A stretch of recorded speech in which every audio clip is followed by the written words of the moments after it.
दोस्तों ये है बर्फ यानी कि आइस।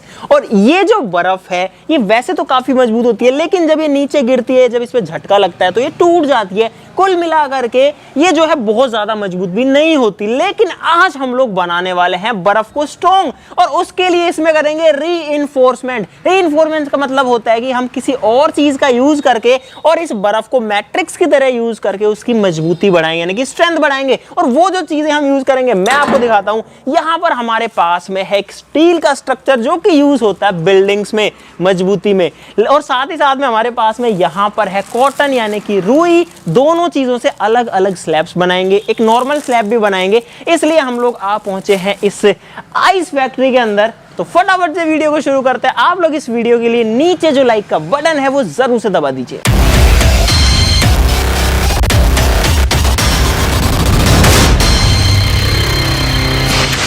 गाइस इस तरीके की स्टील स्ट्रक्चर के लिए हमने यूज किया है 8 mm स्टील रोड्स का, यानी कि 8 mm के सरिये का। और हमने जो है आप लोग देख सकते हो कि इसको लोहे के तारों से बांध करके सेम वैसा ही स्ट्रक्चर बना दिया जो कि बिल्डिंग्स में यूज होता है। तो इसको तो रखते हैं और आपको साथ ही साथ में कॉटन भी दिखाते हैं। ये है नॉर्मल रुई जो कि हमारी रजाई गद्दों में यूज आती है। तो अब जो है आपको सबसे पहले एक बार दिखा देते हैं कि ये फैक्ट्री कैसे काम करती है, क्योंकि ज्यादातर लोगों ने ये चीज नहीं देखी होती। तो आ जाओ दोस्तों, ये है इस फैक्ट्री का कंप्रेसर जो कि है 24 HP का, यानी कि 24 हॉर्स पावर का। बहुत ज्यादा पावर है इसके अंदर, यानी कि बहुत ज्यादा लोड भी लेता होगा। और यहां पर आप लोग देखो कि कितनी बड़ी मोटर इसमें लगी हुई है। ये जो है 24 हॉर्स पावर की मोटर है। आप लोग देखो यार, इसका बहुत बड़ा साइज है। और यहाँ पर पूरा जो है इलेक्ट्रिकल सिस्टम है चारों तरफ। ये जो है एक बड़ा सा टैंक है। अब देखो हमको इतनी ज्यादा चाहिए तो पता नहीं है, लेकिन आप लोग देख सकते हो कि एक कॉम्प्लेक्स सिस्टम लगता है बर्फ बनाने के लिए। तो अब इधर आ जाओ, इस साइड में जो है बर्फ बनती है। ध्यान से आइयो यार, है ना, ध्यान से आना, गिर मत जाना। तो गाइस यहाँ पर ये एक हॉल जैसा है जिसमें कि नीचे लकड़ी के टुकड़े लगे हुए हैं काफी सारे। और इनके नीचे अगर मैं आपको दिखाऊं, और यहां पर इसके अंदर भाई साहब एकदम ठंडा ठंडा पानी है, और जो है बर्फ जमने वाली है, थोड़ी बहुत बची हुई है। दोस्तों इन स्लैब्स का यूज किया जाता है इसके अंदर बर्फ जमाने के लिए। और यहाँ पर देखो मैं भर रहा हूँ इसमें पानी। इसमें जो है लगभग 50-60 किलो के आसपास बर्फ जमेगी।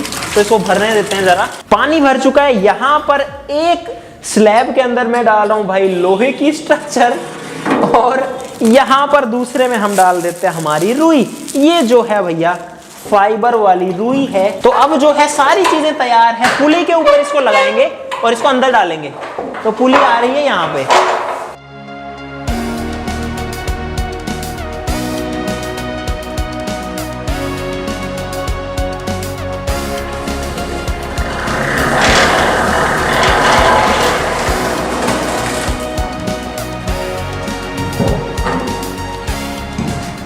तो गाइज यहाँ पर जो है तीनों स्लैब्स हमने लगा दी हैं। तो अब जो है इनको जमने में 24 घंटे लगते हैं। हो सकता है 24 से ज्यादा हम टाइम ले लें। तो अब जो है चलते हैं और आपसे मिलते हैं 1 या 2 दिन बाद में। नरेश भाई को भी थैंक यू यार। ठीक है, मिलेंगे कल परसों जम जाए तो। हाय गाइज, 2 दिन हो चुके हैं और हमारी जो बर्फ है वो जम चुकी है, और हम फिर से यहाँ पर आ चुके हैं। तो चलो अब चलते हैं वापस से फैक्ट्री में और देखते हैं क्या बना है। इसमें गर्म पानी है गाइस। इसके अंदर जो है गर्म पानी है ताकि जो बर्फ है वो इस सांचे में से वापस निकल सके।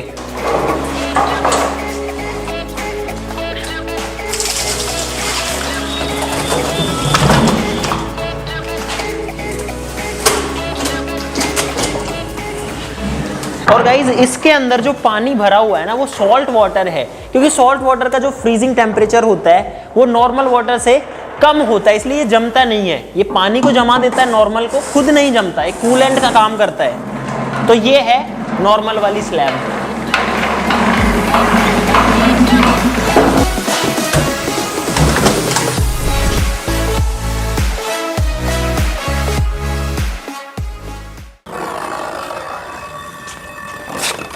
तो गाइस यहां पर जो तीनों बर्फ की सिल्लियां हैं वो आपके सामने तैयार है। और ये है हमारा काफी बड़ा काफी भारी हथौड़ा। इसी से करेंगे तीनों की टेस्टिंग। लेकिन उससे पहले देख ले देख लेते हैं कि यहाँ पर क्या हुआ है। दोस्तों ये है नॉर्मल बर्फ की सिल्ली, जो कि आप लोगों ने काफी बार देखी होगी। आप इसका कलर देखो, एकदम व्हाइट है। और गाइस ये जो है यार काफी ज्यादा ठंडी है तीनों। ये वाली है कॉटन वाली, और इसके अंदर आप लोग देखो कि यहाँ पर भाई साहब कॉटन जो है वो बर्फ के अंदर आप देखो कैसे घुस गया है। इसके अंदर रीइंफोर्स हो गया है कॉटन, और वो है स्टील स्ट्रक्चर वाली। ये जो है बिल्डिंग वाले सरिये से बनी हुई बर्फ है। आप लोगों को यहाँ पर जो सरिया देखो दिख भी रहा होगा, जो हमने जाल इसमें बना के डाला था वो इसमें दिख रहा है। तो अब फटाक से टेस्टिंग शुरू करते हैं। सबसे पहले हमारी जो नॉर्मल सिल्ली है उसके साथ में आते हैं। दोस्तों एक चीज आपको पहले ही बता दूं कि ये जो बर्फ है ये काफी ज्यादा भारी होती है, और साथ ही साथ में अगर ये हमारे पैर वगैरह पे गिर जाए या कैसे भी हमारे ऊपर गिर जाए तो पत्थर की तरह काम करेगी। प्लीज ऐसा कुछ भी ट्राई मत करना। तो अब मारते हैं बीच वाली नॉर्मल वाली स्लैब के ऊपर, कुछ इस तरीके से मारेंगे, ठीक है। तो यहाँ पर भाई दम लगा के ये लो, दम लगा के ये लो।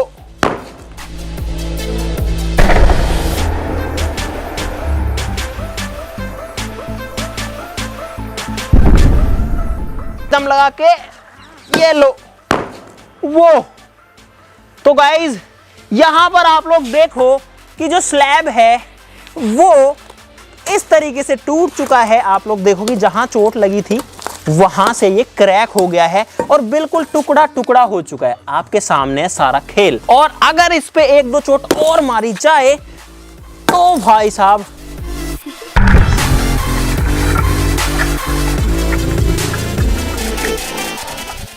यहां पर आप लोग क्लियरली देख सकते हो कि ये जो है सिंपली इस तरीके से मारने पर फूट जा रहा है। और आप लोग देखो कि यहां पर क्या हाल हुआ है। सिर्फ 5-6 चोट में जो पूरी बर्फ की सिल्ली है वो जा चुकी है। तो अब आता है हमारी दूसरी स्टील वाली स्ट्रक्चर के ऊपर, और इस पर मारते हैं और देखते हैं कोई फर्क पड़ता है या नहीं। तो भाई ये है स्टील वाली, ये लो। वो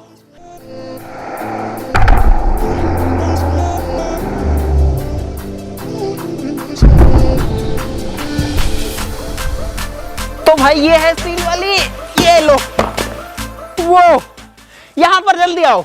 यहां पर पता है क्या हुआ है गाइस, आप लोगों ने देखा कि यहां पर ये जो पार्ट है जहां स्टील इस तरीके से अंदर था वो हिस्सा नहीं टूटा, सिर्फ वो हिस्सा टूटा है जो कि इससे बाहर था, क्योंकि हमारा जो स्ट्रक्चर है वो छोटा था। आप लोग देखो कि ये वाला तो क्रैक हो गया, बस ये नहीं हुआ है। तो इस पे भी मारते हैं जरा, और ये लो भाई ध्यान से रहना। और गाइस अबे यार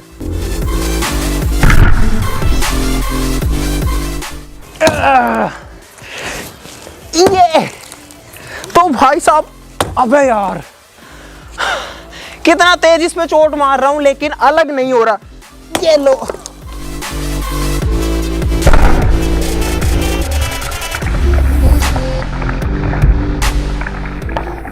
तो भाई साहब आप लोगों ने देखा ही है कि कितना हमने यहां पर दम लगाया, और तब जाकर के भी ये जो है इससे एकदम अलग तो नहीं हो पाया।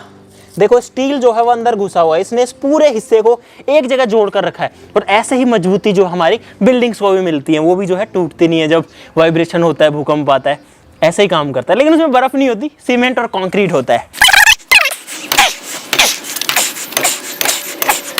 और गाइस यहां पर आप देखो कि बर्फ का चूरा होना शुरू हो गया है, लेकिन यहां पर स्टील की वजह से काफी मजबूती आई है। तो अब चलते हैं हमारे तीसरे कॉटन फैब्रिक वाले रीइंफोर्स्ड आइस स्लैब के ऊपर। तो ये है, अबे यार बहुत भारी है ये है भैया रुई वाला। तो ये लो, ओ, ये लो, ओ।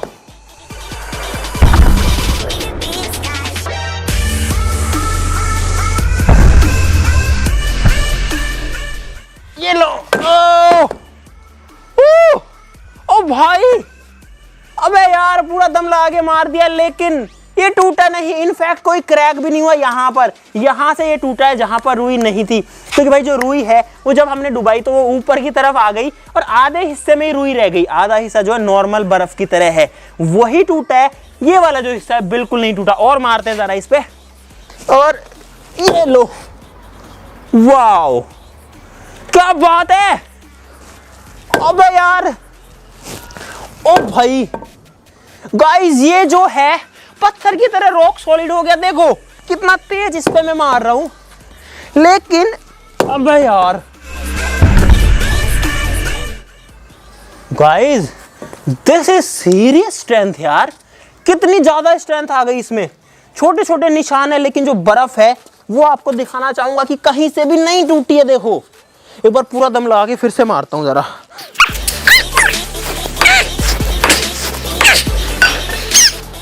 गाइस देखा, जो फाइबर रीइंफोर्समेंट है उसमें कितनी पावर होती है। मेरी पावर निकल गई, लेकिन ये जो बर्फ की सिल्ली है टूट नहीं रही। कोई नहीं, अपने को कोशिश करनी है और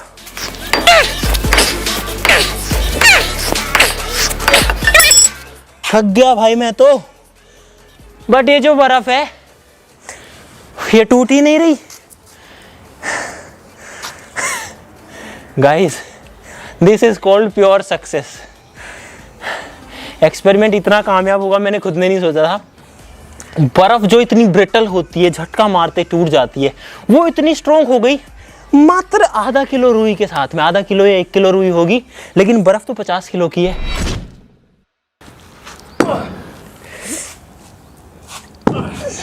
जोर से मार।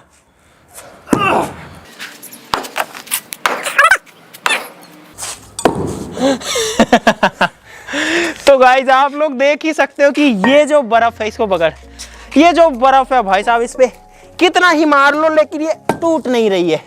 हालांकि देखो, मेरे को पत्थर तोड़ने की एक्सपीरियंस नहीं है, बट फिर भी मेरे में जितना दम है ना, मैं सारा लगा रहा हूं इसमें, और ये जो है कुछ नहीं हो रहा। अबे यार, ये कितना मजबूत है। जबकि देखो ये वाला हिस्सा देखना, जहां पर रुई नहीं है, इस पे मारेंगे तो क्या होगा। ये देखो, ये वाला टूट गया। बट जहां पर कॉटन है, वो वाली जो बर्फ है वो इतनी ज्यादा हार्ड हो चुकी है। क्या बात है। तो गाइस, यहां पर कंक्लूजन कुल मिलाकर के ये है कि जहां पर हमारे पास में था प्योर आइस, वो टूट गया बहुत इजीली। पहले झटके में टूट गया, 2-3 झटकों में पूरा जो सिल्ली है वो खत्म हो गया। दूसरा, हमारा जो ये वाला स्लैब था जिसमें स्टील स्ट्रक्चर थी, ये काफी हद तक झेला।